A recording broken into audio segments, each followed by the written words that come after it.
Why marriage matters more than we think. Let me start by saying this clearly and gently. This teaching is not about shaming anyone.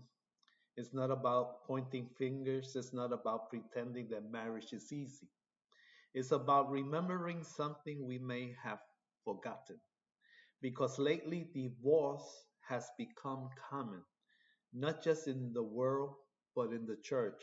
And when something becomes common, we stop asking questions about it. But we should be asking questions. Let's start here. Contract or covenant. Most of the pain around marriage begins right here. We often say marriage is sacred, but we treat it contract, like a contract. So what's the difference? A contract says I'll hold up my end as long as you hold up yours. A contract is based on performance. If one side fails, the contract can be broken. But a covenant says something very different. A covenant says, I am committed to you even when this costs me. That's why scripture doesn't call marriage a contract, it calls it covenant. She is your companion and your wife by covenant. That's what it says in Malachi chapter 2, verse 14. A covenant is witnessed by God. It's not just between two people, it's before heaven. And when we forget that, marriage slowly becomes about convenience, not commitment. When marriage becomes about me, here's something we don't always like to admit. Most marriage don't end suddenly. They end slowly. They end when forgiveness feels too hard, humility, humility feels too costly, endurance feels unfair. And at some point, the question shifts from how do I love to how do I get out? Jesus addressed this directly in Matthew 19:8. It says, Moses permitted divorce because your hearts were hard. Hardness of the heart doesn't mean cruelty. Sometimes it just means self protection. I'm tired. I've tried. I deserve better. But here's the danger. If the enemy can destroy your covenant, he doesn't need to destroy your faith. You can still go to church, you can still believe in God, but the very picture of Christ's love, your marriage, has been fractured. Marriage was always meant to reflect Christ. Scripture tells us marriage is more than companionship. In Ephesians 5:25 it says, "Husband, love your wife just as Christ loved the church and gave himself up for her." That's a high calling because Christ didn't walk away when the church failed him. He didn't abandon it when it was unfaithful. He moved towards it at great personal cost. Marriage was never meant to be easy, it was meant to be holy.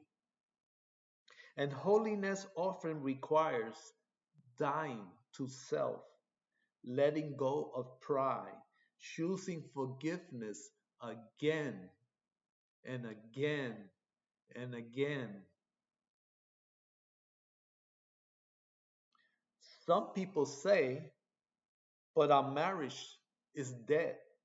Our marriage is dead. And maybe it feels that way, But here's what we forget: we serve a God who specializes in resurrecting dead things.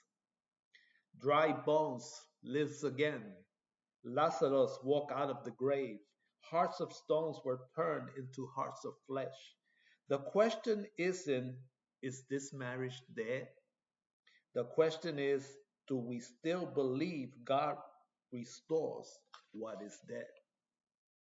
Because dead things don't intimidate God. Let's be honest, marriage can hurt. But scripture tells us something important. In 1 Peter 4:12, it says, "Do not be surprised when trials come." In Matthew 24:13, it says, "The one who endures to the end will be saved." Endurance matters. Sometimes God doesn't remove the pain right away because He's using it to expose. Expose what? Expose pride we didn't see, wounds we never healed, patterns we inherited but never questioned. Ending a marriage may end a chapter of pain, but it often multiplies it, especially for children, families, and future relationships. Before asking, should I stay or should I go? Scriptures invites us to ask, what is God trying to change in me? Jesus says, first remove the plank from your own eye. Restoration, restoration often begins with one honest confession, one sincere apology, one prayer spoken together, one small step of humility. Do not despise small beginnings, is what Zechariah chapter 4, verse 10 says.